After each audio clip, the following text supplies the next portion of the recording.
J'ai cru ma fille quand elle a dit que mon fils l'avait volé. Alors, pour lui donner une leçon, j'ai vendu sa collection de Pokémon d'une valeur de 10 000 $. Il s'est avéré qu'elle avait menti.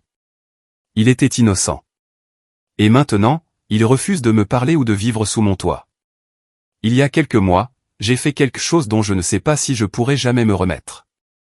Mon fils Jay, 17 ans, et ma fille, A, 15 ans, ont toujours eu une relation correcte. Pas super proche, mais jamais ouvertement hostile non plus.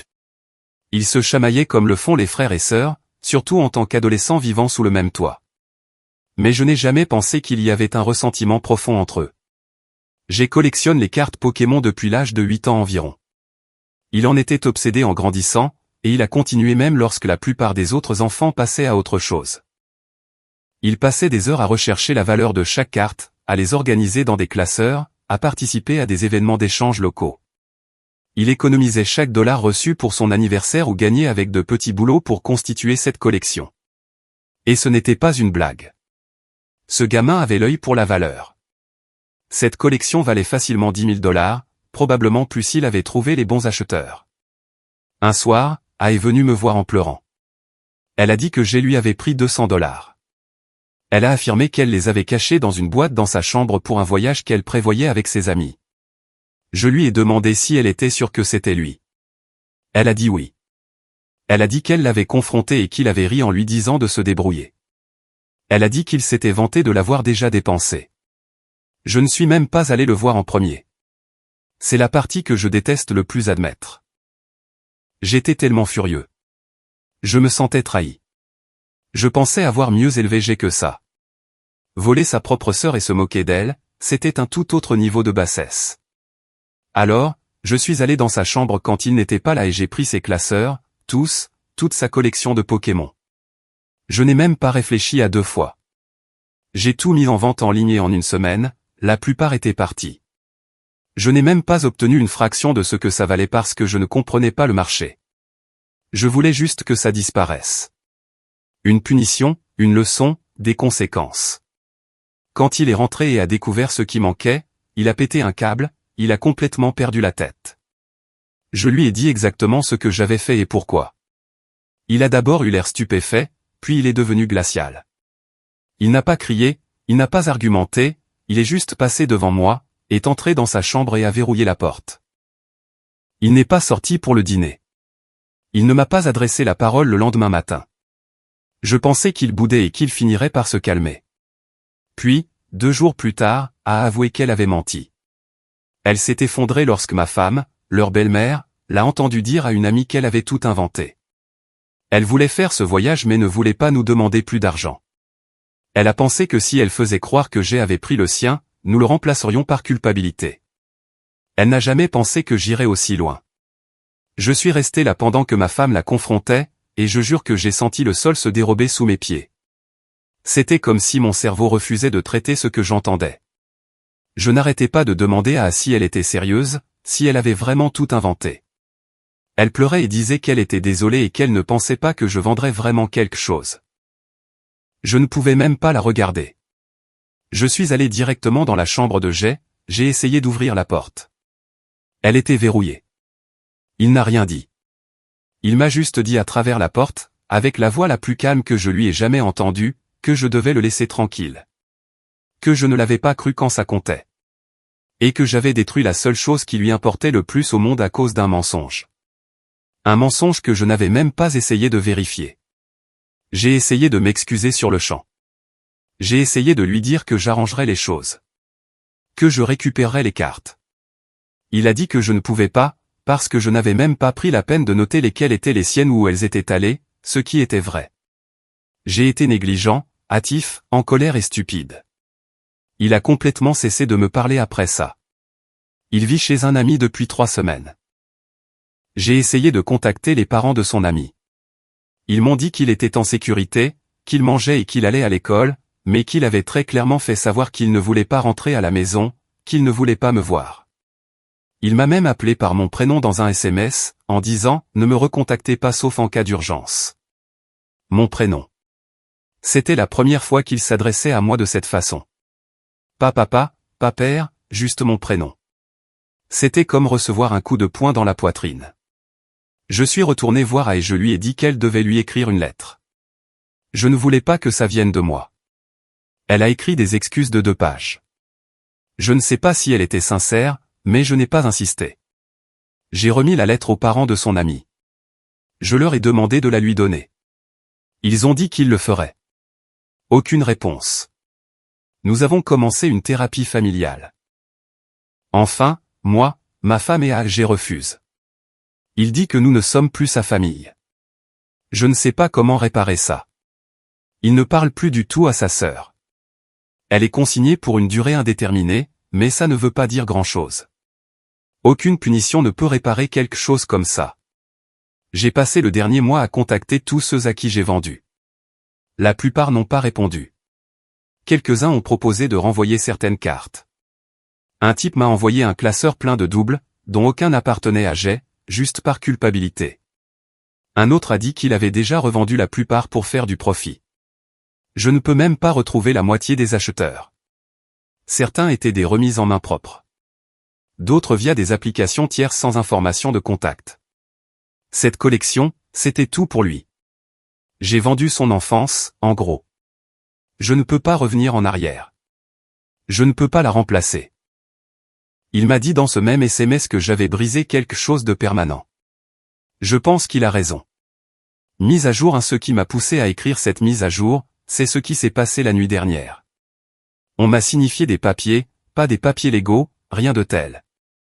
Mais mon fils m'a envoyé une lettre manuscrite, pas un SMS, pas un email, une lettre par la poste.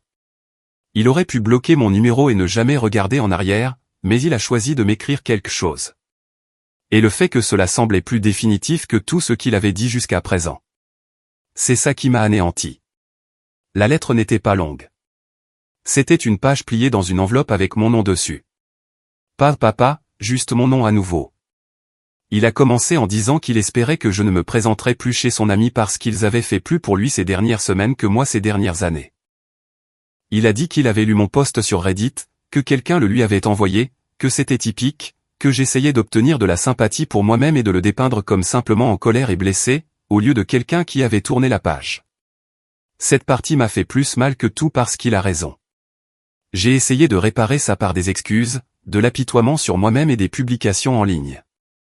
Je n'ai pas été capable de lui dire quoi que ce soit en face, alors je suppose que j'ai parlé à Internet en espérant qu'il l'entendrait. Il a poursuivi en disant que ce n'était plus seulement à propos des cartes. Plus maintenant. Il a dit que je le traitais comme une personne de second rang dans sa propre maison depuis des années. Que a obtenu toujours le bénéfice du doute. Qu'à chaque fois qu'il y avait une dispute ou un désaccord, j'écoutais sa version d'abord, je sautais à sa défense. Et honnêtement, je ne l'avais jamais remarqué. Je ne m'en étais même pas rendu compte. Mais en y repensant, il n'a pas tort. Il y a eu cette fois, il y a quelques années, où a accusé Jay d'avoir jeté son projet scolaire. Je l'ai puni sans même vérifier. Il s'est avéré qu'elle l'avait laissé dehors et qu'il avait pris la pluie. Ou la fois où elle a dit qu'il avait volé ses écouteurs et que je les consignais, pour les retrouver dans son casier une semaine plus tard. Tant de moments comme ça où j'ai simplement supposé qu'elle avait raison parce qu'elle était plus émotive ou plus bruyante à ce sujet, et Jay a toujours été réservé.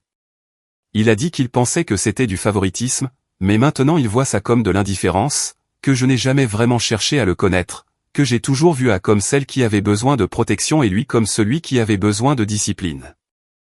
Il a terminé la lettre en me disant de ne pas m'attendre à son retour.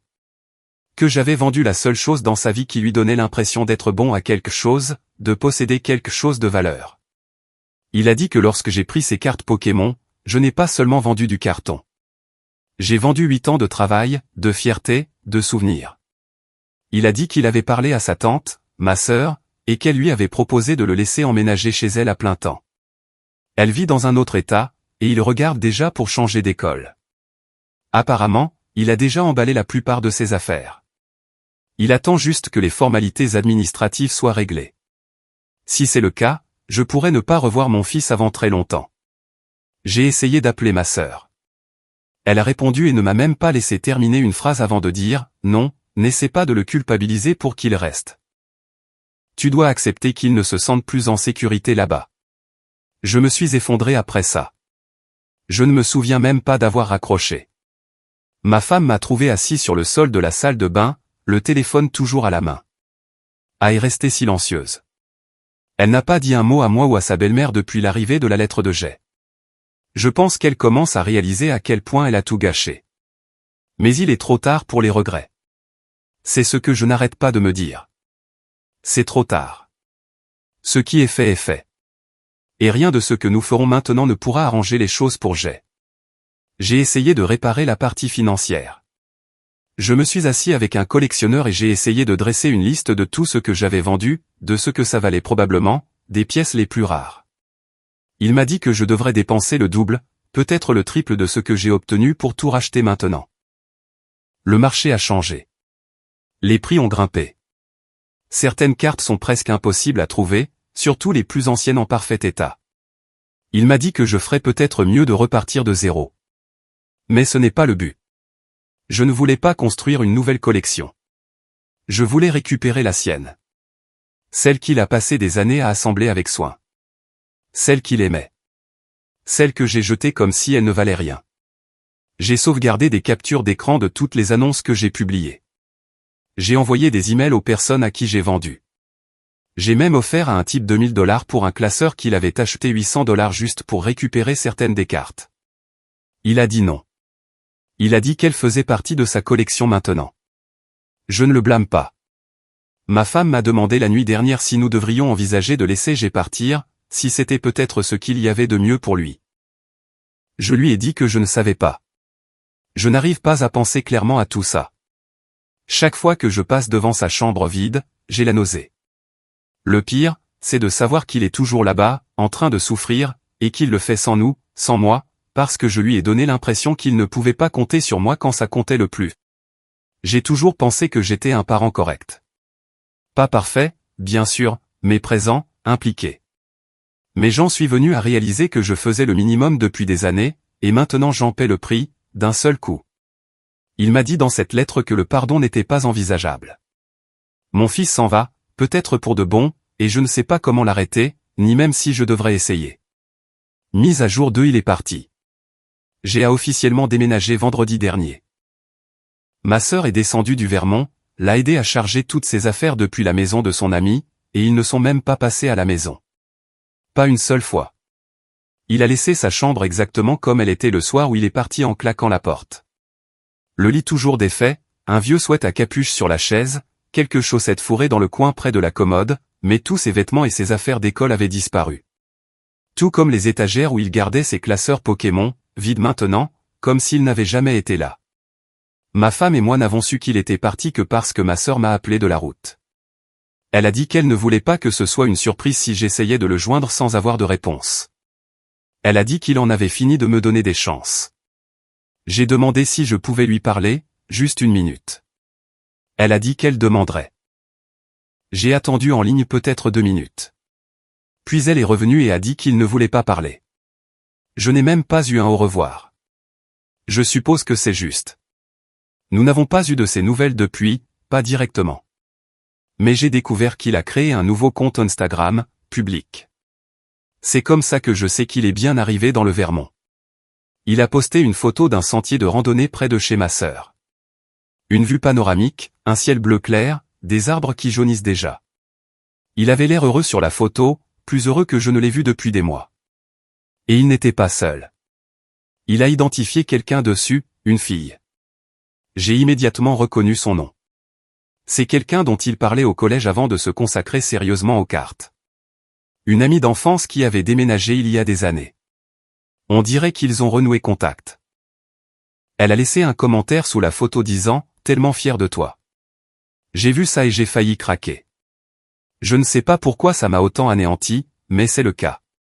Parce qu'elle est fière de lui. Et moi. Je ne sais même pas s'il me considère encore comme sa famille. Depuis qu'il est parti, l'ambiance à la maison est étrange. Ma femme n'arrête pas de dire que c'est trop calme, mais je sais ce qu'elle veut vraiment dire.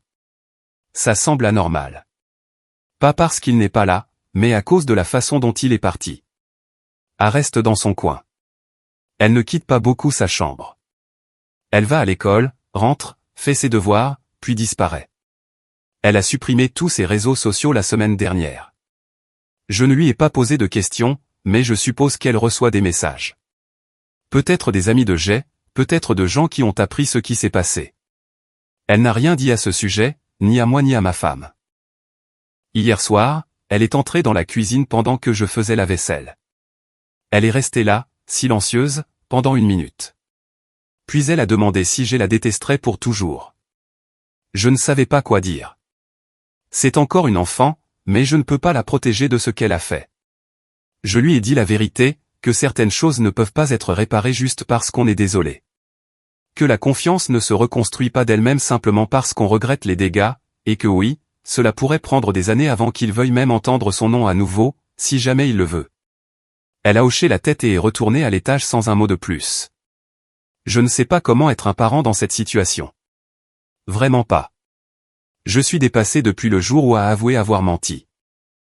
Mais je continuais à penser que si je m'excusais assez, si je montrais assez de remords, si je travaillais assez dur pour arranger les choses, je regagnerais mon fils. Mais je ne l'ai pas perdu à cause d'une seule mauvaise décision. C'était des années de choix. Des années à ne pas voir ce qui était juste devant moi. Des années à laisser un enfant tordre la vérité et un autre emporter le poids. J'ai trouvé un carnet dans le vieux sac à dos de Jay en nettoyant sa chambre. À l'intérieur, il avait griffonné une liste d'objectifs. Certains étaient petits, trouver un nom de carte en parfait état. Finir le classeur de la région de Johto. Acheter une boîte de protection UV pour les cartes rares. D'autres étaient plus grands, finir dans le top 10 du prochain tournoi local. Lancer une chaîne YouTube d'échange de cartes. Économiser 5 000 $ pour une boîte de boosters vintage. L'une des dernières lignes disait « Rendre papa fier ». Je suis resté assis là, le carnet sur les genoux, les mains tremblantes, me demandant comment j'avais pu passer à côté de ça. Comment j'avais pu passer à côté de lui. Cette semaine, j'ai reçu un email d'un vendeur que j'avais contacté il y a des semaines. L'un des acheteurs originaux de la collection de Jay. Il a trouvé mon message enfoui dans son dossier de spam. Il a dit qu'il avait encore quelques-unes des cartes. J'ai proposé de les racheter. Le double du prix qu'il a payé. Il a accepté. Je les ai fait expédier dans le Vermont, directement à l'adresse de ma sœur. Je ne sais même pas si Jay ouvrira le paquet, mais j'espère qu'il le fera. J'espère qu'il les reconnaîtra. J'espère que ça signifiera quelque chose, même si ce n'est qu'un détail infime. Il ne reviendra pas à la maison. Je pense que je le comprends enfin maintenant. Je vérifie mon téléphone tous les matins par habitude, en espérant un message qui ne viendra pas. Et quand je rentre du travail en voiture, je jette toujours un coup d'œil à l'arrêt de bus où il avait l'habitude d'attendre. Écouteurs aux oreilles, classeur sous le bras, toujours concentré, toujours sérieux à propos de quelque chose que je n'ai jamais pris assez au sérieux. J'ai tout gâché. Pas seulement une fois, pas seulement avec les cartes. J'ai tout gâché de manière irréversible. Mise à jour 3, cela fait presque 2 mois que Jay est parti. Il n'a pas répondu à mes emails. Il n'a pas répondu à mes SMS. Je lui ai envoyé un message d'anniversaire la semaine dernière. Juste un message simple. Pas de culpabilité, pas de longues excuses, juste « Joyeux 18e anniversaire. J'espère que tu fais quelque chose que tu aimes aujourd'hui. » J'ai vu la notification de lecture, mais rien en retour. Je sais qu'il l'a vu, cependant. C'est déjà quelque chose, je suppose. J'aimerais pouvoir dire que les choses s'améliorent. Ce n'est pas le cas. Elles sont juste plus calmes. Le genre de calme qui semble permanent. La maison a l'impression d'avoir perdu son battement de cœur. Nous dînons toujours à la même heure. Nous mettons toujours une émission après, comme nous l'avons toujours fait, mais il y a une chaise vide maintenant, et nous faisons tous semblant de ne pas le remarquer. Sa chambre est toujours intacte. Je me suis dit que je n'allais pas en faire un sanctuaire ou quoi que ce soit, mais je n'arrive pas non plus à la changer. La porte reste fermée. Son panier à linge est encore à moitié plein. Ses baskets sont toujours près du placard. Parfois, j'entre et je m'assois, pas longtemps, juste pour me rappeler ce que j'ai perdu, ce que j'ai abandonné sans réfléchir. Elle n'a pas prononcé son nom depuis des semaines. Elle ne pose même plus de questions sur lui. Je pense qu'elle a peur de le faire. Elle passe plus de temps chez sa mère ces derniers temps, ce qui est compréhensible, je suppose. Je ne pense pas qu'elle sache comment exister dans cette maison en ce moment. Pas avec cette tension palpable. Pas avec chaque petit silence qui semble retenir un cri. Elle a essayé d'écrire une autre lettre à Jay, l'a laissée sur le comptoir, scellée dans une enveloppe avec son nom sur le devant. Je l'ai postée sans l'ouvrir.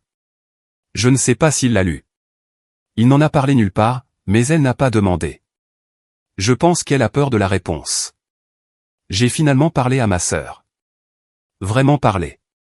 Elle m'a appelé la semaine dernière et m'a dit que Jay s'installait bien. Il aide à la maison. Il a postulé pour un emploi à temps partiel dans une boutique de collectionnables à proximité. Il s'est inscrit dans une nouvelle école et essaie de rattraper son retard avant la fin de sa dernière année.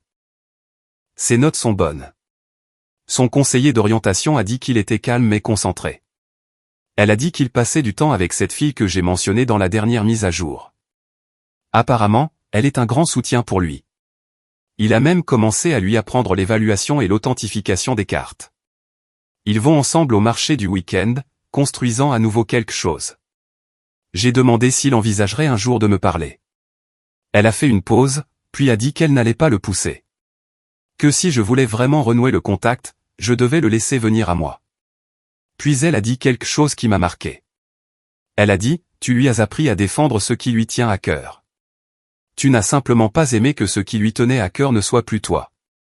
Je n'ai pas répondu. Que pouvais-je bien dire à ça? Elle a raison. J'ai passé des années à lui dire d'être responsable, d'être fier de son travail, de tenir bon. Mais je n'ai jamais vraiment écouté ce qu'il voulait, ce qu'il essayait de construire.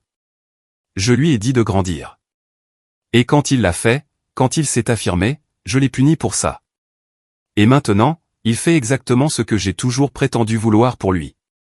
Il travaille dur, poursuit ses intérêts, trouve des gens qui l'apprécient. Simplement pas ici, pas avec moi. J'ai commencé à voir un thérapeute. Pas pour la forme. Pour de vrai. Ma femme et moi y allons une fois par semaine. J'y vais seul le week-end. Il y a beaucoup de choses que je ne voulais pas admettre avant. Que j'avais du ressentiment. Que je faisais du favoritisme. Que je laissais la culpabilité prendre mes décisions à la place de l'équité. Que parfois je choisissais l'enfant qui avait besoin que je le sauve au lieu de celui qui voulait juste que je le voie. Nous avons parlé du moment où j'ai vendu ces cartes, de la rage aveugle, de la conviction que je devais agir vite, être un parent fort. Je me souviens avoir pensé, il doit apprendre. Mais qu'a-t-il réellement appris? Que je ne lui fais pas confiance, que son travail acharné est jetable, que sa version de l'histoire n'a pas d'importance si quelqu'un pleure plus fort. Aucune leçon ne vaut ça. Aucune. Je ne fais pas cette mise à jour pour chercher de la sympathie. Je sais que je n'en mérite pas. Je la fais parce que je veux documenter cela pour lui, au cas où il reviendrait un jour ici, au cas où il voudrait savoir où j'en étais et où j'en suis maintenant. Si tu lis toujours ceci, je ne demande pas le pardon. Je n'attends pas d'appel. Mais je veux que tu saches que tes cartes comptaient parce que tu les as fait compter. Pas parce qu'elles valaient 10 000 $. Pas parce qu'elles étaient rares ou brillantes ou en parfait état, mais parce que tu as construit quelque chose. Tu as pris soin de quelque chose. Tu as trouvé de la valeur en quelque chose et tu lui as donné un sens. Et je t'ai enlevé ça. Je ne peux pas remplacer ce que j'ai détruit. Je ne peux pas reconstruire la confiance du jour au lendemain. Mais je n'arrêterai jamais d'essayer. Pas une seule seconde. Un colis est arrivé aujourd'hui. D'un des collectionneurs que j'avais contacté par email. Il y avait 4 cartes à l'intérieur. 2 étaient définitivement les tiennes. Je me souviens d'elles. Les 2 autres, je ne suis pas sûr, mais elles sont dans les mêmes pochettes que tu utilisais. Je les envoie par la poste à ma sœur. Elle a dit qu'elle laisserait la boîte dans ta chambre et n'en parlerait pas à moins que tu ne le fasses. Mise à jour finale, j'ai de nouveau entendu sa voix. Pas en personne, pas au téléphone, mais dans une vidéo. C'est ma femme qui l'a trouvée. Elle ne l'a même pas fait exprès. Elle parcourait YouTube à la recherche de quelque chose à regarder pendant le dîner. Et soudain, elle s'est figée, a simplement arrêté de faire défiler, la main planant au-dessus de la télécommande comme si elle avait reçu un choc. Elle est sortie des recommandations et est allée dans son historique de visionnage. Puis elle m'a montré. C'était là. Reconstruire à partir de zéro, commencer ma nouvelle collection Pokémon après avoir tout perdu.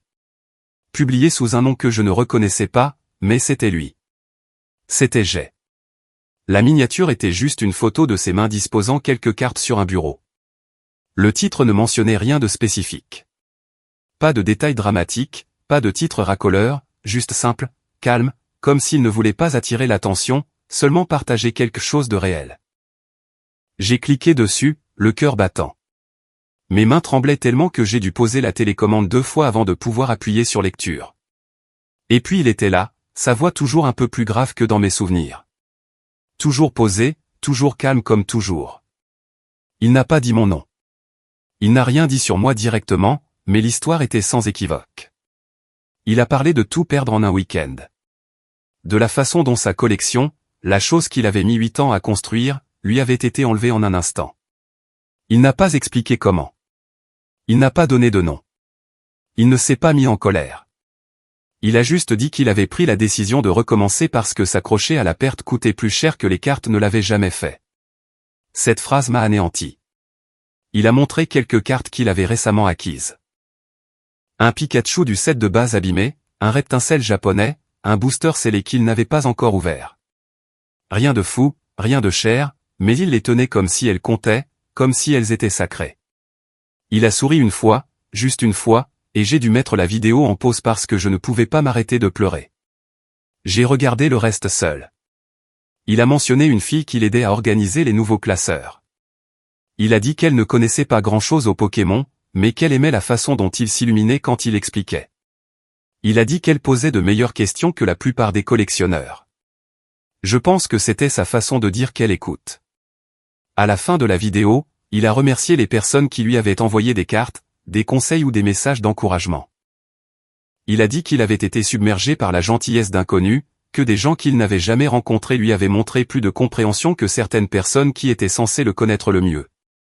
Cette partie a fait très mal, mais je n'ai pas éteint. Je l'ai regardé 2 fois. Puis encore le lendemain matin, puis encore avant le travail ce soir-là, j'ai envoyé 3 autres colis, des cartes que j'avais récupérées auprès de vendeurs au cours des dernières semaines. L'une d'elles était ce Tortank sans ombre, celui qu'il avait passé des mois à essayer de trouver en parfait état en 2021. Le type à qui je l'ai racheté n'a même pas voulu accepter de paiement. Il a dit que dès qu'il a lu ce qui s'était passé, il ne pouvait pas la garder. Elle est emballée avec soin, enveloppée dans du plastique à l'intérieur d'un boîtier gradé dans une boîte rembourrée. J'ai inclus un mot. Rien de long, juste, je sais que ça ne répare rien, mais j'espère qu'elle retrouvera son chemin à la maison. Ma sœur m'a envoyé un texto quand la boîte est arrivée. Elle a dit qu'elle l'avait laissée devant sa chambre comme toujours. Aucune mention de s'il l'avait ouverte. Je n'ai pas demandé. J'apprends à ne plus attendre de conclusion. Ce n'est plus le but. Il s'agit de se manifester discrètement, sans demander de reconnaissance, sans rien attendre en retour. Je vais toujours en thérapie, je m'assois toujours sur une chaise 1 fois par semaine et je parle de la façon dont j'ai laissé tomber mon fils d'une manière que je n'ai pas vue jusqu'à ce qu'il soit trop tard. Je revois encore le moment où j'ai vendu ces cartes comme si c'était gravé à l'arrière de mon crâne. J'ai parlé à ma thérapeute de la vidéo, de ma fierté pour lui, même s'il ne m'a pas mentionné, même s'il ne le fera probablement jamais. Elle a demandé si ça faisait mal. Je lui ai dit oui, mais que ça me donnait aussi de l'espoir. Et je le pensais, car même si je ne fais plus partie de sa vie, il construit à nouveau quelque chose. Cela signifie que je ne l'ai pas brisé.